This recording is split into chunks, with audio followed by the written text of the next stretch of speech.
माय माऊली नमस्कार. त्रिवेणी ओवी जागर सण वार उत्सव या उपक्रमात आपण भाद्रपद जागरमध्ये दसाराणी दसाफळ व्रत आपण बघूया. बोला जय दसा माता की जय.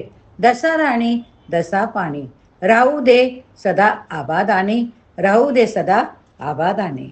भाद्रपद शुद्ध सप्तमी ते अनंत 14 पर्यंत हे व्रत करता येते.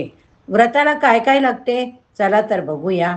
नैवेद्याला लागणारे पदार्थ: वरण भात, ताकाची कढी, गव्हाची खीर, चक्कीची भाजी, अळूच्या पानांचे फांगोड म्हणजेच पाटोड कोरडे करावे, शेवया 10 दिवे करावे, 11वा भंडारा करावा.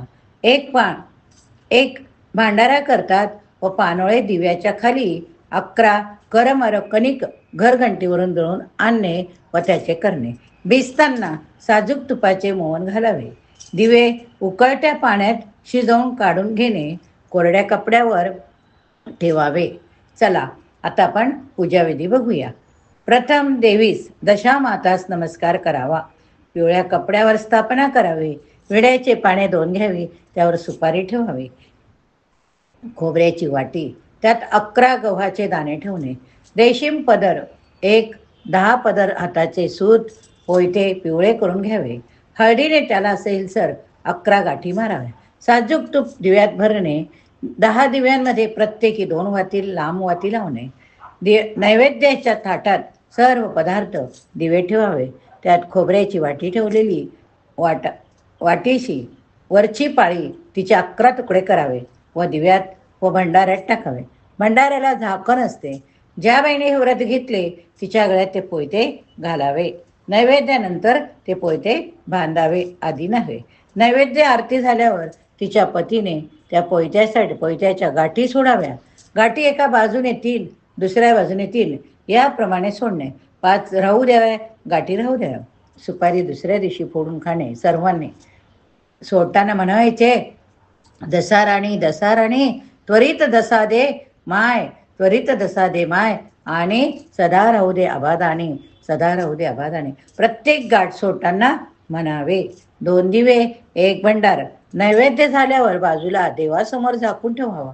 दुसऱ्या दिवशी सकाळी दसामाताला आरती करावी. लवकरच खाऊन घ्यावे. नैवेद्य दिवे संध्याकाळच्या आतच खाणे. दिवे संपेपर्यंत कुणाला काही देऊ नये घरातून. मुलगी आलेली असेल तर त्या दिवशी ओटी भरू नये. दिवे संपल्यावरच जाऊ द्यावे. दिवे संपल्यावरच जाऊ द्यावे. मात्र माझ्या माया बहिणींनो, पूर्वीच्या काळी हे व्रत अशा पद्धतीने करत होते. परंतु आता काळ बदलला, वेळ बदलली, तर त्या काळानुसार आपण सुद्धा बदलले पाहिजे. पूर्वीच्या काळी खूप मोठ्या प्रमाणात परिवार संपूर्ण एकत्र जमत होता व दसाफळ व्रत करत होते किंवा चौदस अनेक गोष्टी एकत्र कुटुंबात होत होत्या. परंतु आता सगळे लांब लांब राहिल्यामुळे कोणी एकत्र येणे शक्य नाही. म्हणूनच आता आपण आपले कुटुंब लहान किंवा 2च मुलं असतात. त्यामुळे काय करावं, 5 पावशेर कणिक किंवा पावच्या आकाराने थोड्या प्रमाणात कणिक घ्यावे. 1.25 पावशेरच घ्यावी असं नव्हे. खीर ही थोड्याच गव्हाची करावी. थोडे थोडे उत्तम पदार्थ बनवावे खाली वरती सांगितल्याप्रमाणे व अन्नपूर्णा स्तोत्र म्हणावे. स्वयंपाक करावा. शुद्ध पवित्र मनाने आनंदाने स्वयंपाक करत राहावा. दसामातेचे गाणं म्हणावे. आरती गजर दंडनाद करावा. माता प्रसन्न झाली पाहिजे. घरात वातावरण पवित्र होते. तिचा जय जयकार, दिव्यांचे उजळ घरात पडणे हेच मुख्य.